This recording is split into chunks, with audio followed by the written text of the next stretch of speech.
Good morning, webheads. Happy new comic book day to you. That's right. Another new comic book day, which means it's Wednesday. And it's the 5th Wednesday of the month, so that means it's a very slow comic book week. I think I actually have maybe 13, 14 readable comic books, if that. That's very slow for me. So is there anything else that I pick up this particular comic book week? Well, you'll soon find out. So hopefully you find everything that you're looking for, and I'll see you in a second. Welcome to Spider Slayer's Comic Book Haul, fans. This is episode 662.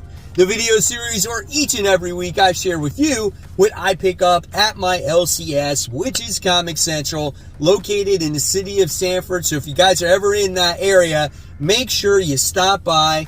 Tell them Mike Spider Slayer sent you. They'll provide you with great customer service. They always got great comic books and other things as well. So guys, with that being said, let's get started with the mysterious black bag. And I actually already took the comic books out of the mysterious black bag. I don't know why. I just did. So I didn't want to put them back in and then take them back out again. So let's go ahead. Let's get started. I have a cool back issue that I want to share with you that I picked up. This is my oldest issue of The Walking Dead. This is The Walking Dead. This is issue 10. Now, I've been collecting Walking Dead probably since about 2007. Ever since like they were in the 30s, right? And I have like 16, issue 17, but I don't have an issue 10. And this thing is in pretty good shape. This is a high-grade copy. Happy to have it in the collection. This is, if you're familiar with the show and the movie, the first Herschel, the first Maggie, and the first Lacey. So that's a pretty cool issue to have. So again, bright, vibrant colors on this one. So this one is really cool. I'll put this one up here. Then we have the Smelly comic book of the week. I'll show you that later. So that's going to percolate up there. Okay, so let's see what we got. Chip Zdarsky stuff. We got DC Connect stuff. And overall, I think this was a really light comic book week. I mean, you might think differently because this is still my stack. But not a heavy week for a lot of people, okay? So the first thing we're going to talk about here is, I guess this is going to be some DC stuff. So last week they were limiting 2 copies of Wonder Woman, period. And this week I was able to get another copy. So I got Absolute Wonder Woman issue 1, the main cover. I got 2 variant covers. So I wound up getting this one. This week they stuck it in my box, which was cool. And then I got Poison Ivy, Swamp Thing. This is Farrell's Trees. This is a one-shot, but I think it's going to lead into things to come when it comes to the 2 characters. So here's the interior artwork. So if you're looking for something a little bit darker, maybe from Poison Ivy, I think you can get that in this comic book. And if you've been jonesing for some Swamp Thing stuff, I think you'll be happy with this also. So I'm excited to get this one to read this week. This wasn't originally on my radar, but since it was a lighter week, I was like, oh, why not pick it up? Then I got Batman The Long Halloween, The Last Halloween, issue 2. I got the J. Scott Campbell cover. I thought this was a really nice looking cover, especially with Poison Ivy on there. So yeah, it's like a couple Poison Ivy stuff going on. Here's the artwork in the series in case you forgot what it looked like based off of issue 1. But I loved issue 1 and I felt like it was new reader friendly. So looking forward to continuing it going forward. All right, so now we have, which is a Spawn. This one has no number on it. It's just a blank cover. It's a virgin cover. This is Spawn issue. I don't even know. It doesn't even say. It's maybe on the back. I have no way. 359. It says it right there. How could I miss that? Issue 359. I thought this was the better of the 2 covers this week. You got that gorgeous Brett Booth artwork in there. Spawn teaming up with Lara. I think that's her name. And they're trying to take down the vampires. And the vampire leader known as the Blood. Or Blood, I should say. So really cool stuff here. And again, the price point, $3. Can't beat that. What's next? We got Nightclub. This is issue 2. No, Nightclub 2 issue 3. So really cool series. Big things happened in the last issue, especially when it came to this guy's girlfriend, as he bit her and now she's become a vampire. She used him to become a vampire, and now all her little buddies are going to be infected as well and going to cause mayhem on the streets. Really great series from Mark Millar, and I can't wait to see how this whole thing continues. One of my most highly anticipated comics of the week. All right, then we wound up getting Knights vs. Samurai. This is issue 2. I felt like it's taken a little while for this comic book to come out, but I'm excited for it because I thought the first issue took a little while also to get to where it needed to, right? As we see our people sail to the island where the samurais actually are. But now I think maybe hopefully we'll get some battle action here and we'll get to see the true direction of like where this comic goes. So definitely looking forward to reading this one. All right, and then the next book we're talking about is from Mad Cave. This is The Exiles. This is issue 1. Again, it's another like story where it's probably horror, supernatural, very fitting for this time of year. You can see how the artwork is in here. It's got that dark vibe going in there. So yeah, this is cool, man. I love horror books, and especially for this time of year. It fits it. So cool stuff, and I'm happy to support Mad Cave as well. All right, and then we have Feral. This is issue 7, as we're still dealing with the cats as they are running away from a rabies virus. It's like Walking Dead, but with like cats involved, right?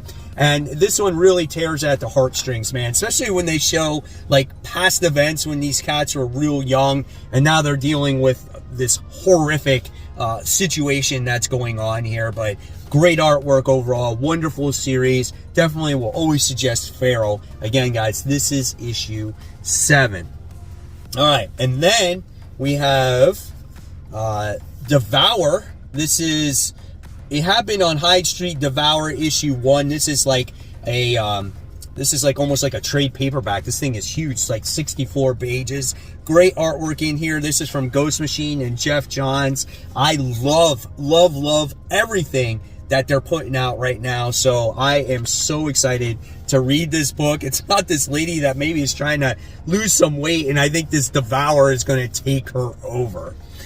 All right, guys. So before we continue on, I just got to give a quick shout out to all my webheads out there. First shout out of the day goes to Frank, who says, this was still on the shelf at my LCS, so I decided to grab it. Hopefully this will be as good as Absolute Batman and Wonder Woman. Hey man, it's an ash can. I think that's really cool. I like the black and white cover. Congratulations on getting that score, Frank, and thank you so much for sharing. Then we have Jonathan, who's sharing his awesome artwork here from Jay Lee, The Dark Tower. That is a beautiful cover. I think the art actually looks better without color here. Phenomenal stuff. Thank you, Jonathan, as always, for sharing and being part of the group. And then also another long time member of the group is Ken here, and he's sharing, I guess, set photos of Spider-Man Noir, which is really awesome, as you get to see him like on a car and just doing some action scenes. And Nick Cage is in this movie, and Ken's all in, man. So I think this could be a fun movie for a lot of people to see. And then we have Chuck, who says, I might have a Scotty Young problem.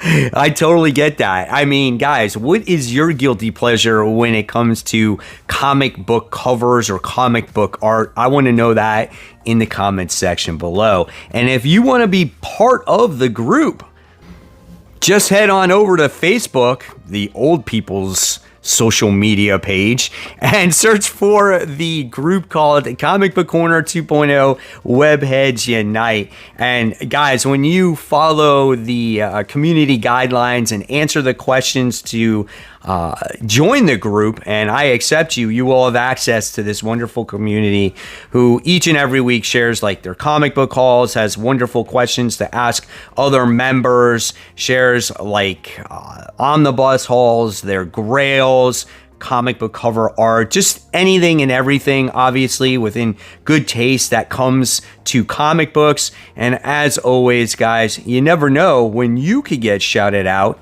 on future New Comic Book Day hauls. So continuing on, just to let you know, I did get the Marvel's free previews guide. It's got Ultimate Wolverine on there. And then we got IDW's whole deal as well. All right, now continuing officially with these comics. Last week I didn't get grommets, and people were like, why did you get grommets? I did read it digitally. I guess my store got it a week late, but I got grommets, issue 5 of 7. I did read the book. I really did enjoy it. Maybe not the strongest out of all the other issues here, but it definitely was a solid read. Love the series. All right.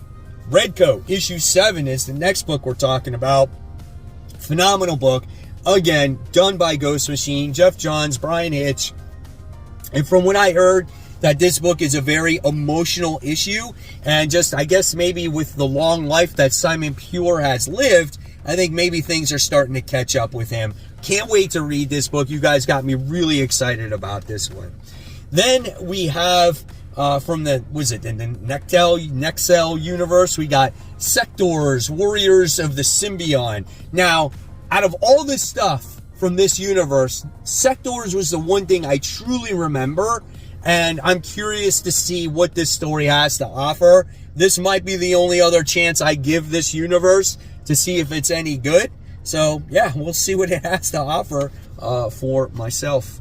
And then we have, I guess, issue 6 of Uncanny Valley. I think this is the conclusion to the current story arc here.